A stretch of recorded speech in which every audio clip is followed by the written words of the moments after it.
Hi everybody.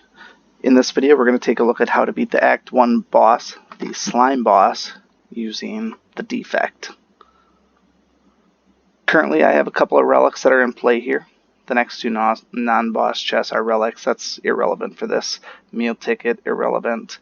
Bag of marbles is the one thing that actually does come into play. It's making him vulnerable, making my next attack do a little bit more. You'll see from my opening draw that I don't have any opening attacks other than the cold snap, which I will probably use.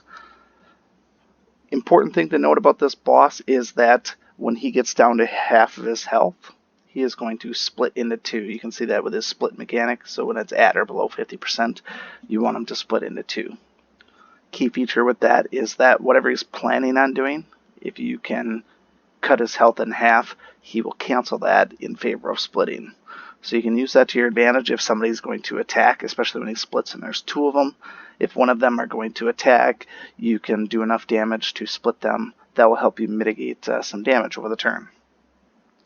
Now I didn't come into this fight full health, but I'm pretty close to it. I do have 2 potions.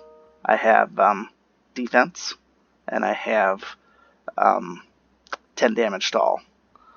My deck is largely going to be a channel-based deck. So far, the draws have been unlucky in terms of lightning. I haven't gotten the lightning that I wanted, but I have gotten a couple of channel frosts, which is fine because the goal is to ultimately keep the channels going so that I can cycle this darkness through and cycle through the lightning as well to get those things evoked and pump out the damage.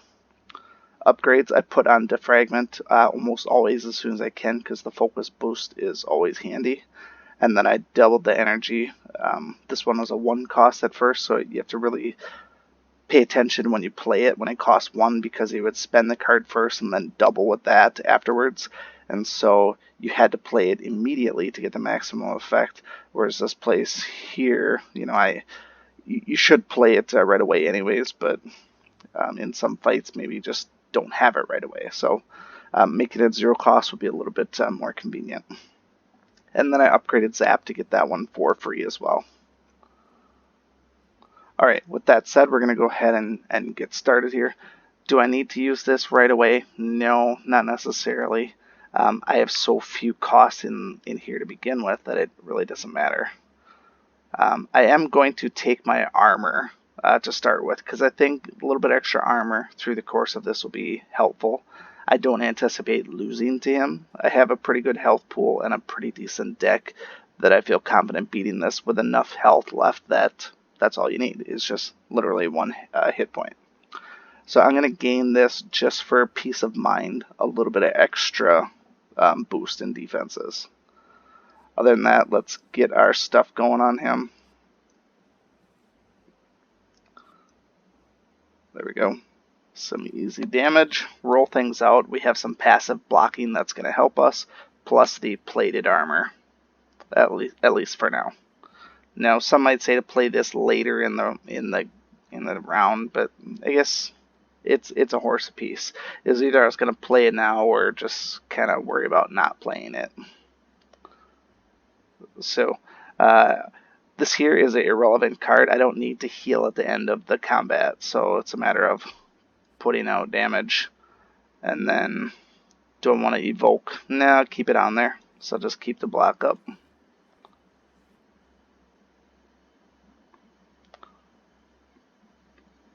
So he's preparing for his big attack, 35. Fortunately, I only need to do 20 damage. I don't know if I'm going to get it, to be honest. 2 focus is going to give me 5 here. I can't evoke, so that's 5 damage. And then 12, 17. It's not going to cut it. So I have to play this in order to not take the full damage here. That said, I could just try to soak this one and deal the damage down the next turn. Don't know if that's a good idea or not. I would be able to take 10, 14, 18, and 22. So it's a pretty even Steven. And it saves me the explosive for when he actually splits. So let's go that route. End the turn.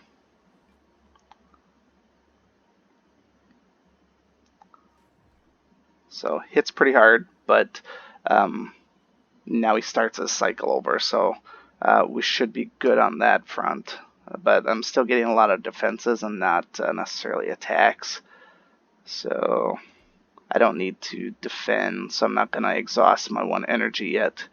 But now I have this darkness in here. If I can get a couple of evoked or channels, that's going to be helpful for me to get some damage on him. So he's preparing now. Now he's going to be interrupted, and don't need to do this yet. I'm going to save this for when he attacks because I want to get the big block from it. So I don't want to lose this. It's not that I couldn't play the card, I just don't want to lose this to start with. A little bit easier to whittle these guys down now in terms of taking out their health.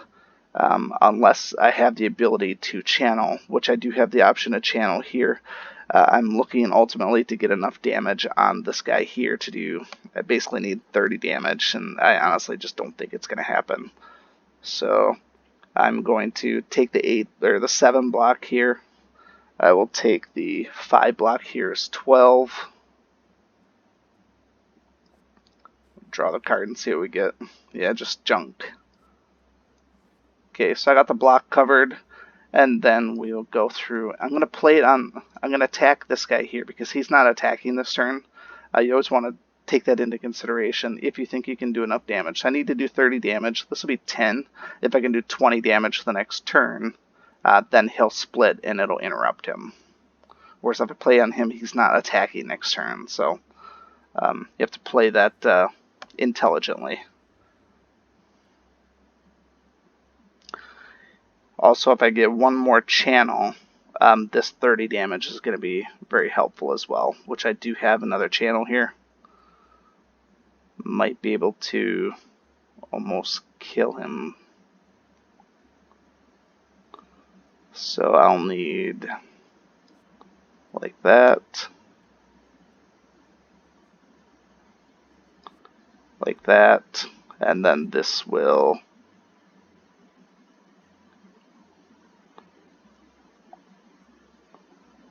Yep, I'm going to kill him then. Okay, good play there. I got some defense in the chamber then. And now it's just a matter of hoping we don't get too terrible of draws. I got a lot of health to pull from. I won't have to use my last potion either. So now it's just keep pouring on the channels, and this one is going to be over in no time.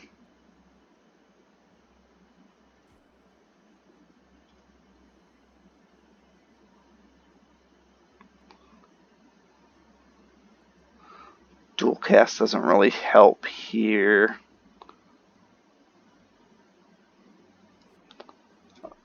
I'll do it anyways just because it moves the darkness one step closer.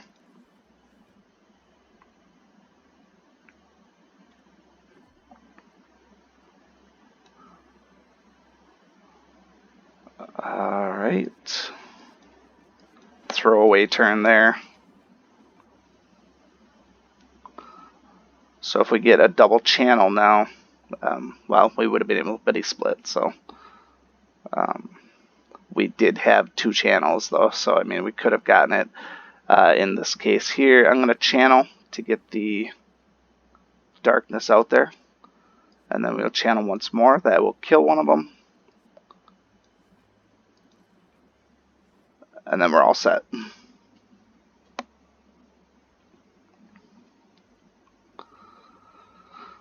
So your best bet for this fight is ultimately if you're able to put out a lot of damage. If you put out a lot of damage, you're going to be able to force them into their splits a little bit better than I did. I didn't take a ton of damage. I thought I did pretty well considering where my starting point was. Was it an optimal fight? Maybe not necessarily, but as long as you keep the channels going when you're playing with the Defect, I think you're going to have a lot of success. What I would have liked to have more lightning in my deck, so that's the one thing that I would suggest. As you're building your deck through Act 1, try and maximize the number of lightning spells you have, because lightning is sort of the bread and butter of this character, in my opinion. So if you have any questions, comments, concerns, feel free to leave those below. Otherwise, we'll see you again next time. Thank you so much for watching this video and supporting my channel. If you like this video, please show your continued support by hitting that like button, and be sure to check out both my YouTube channels for new content all the time. And always remember, peace is a lie, there's only passion. We'll see you next time.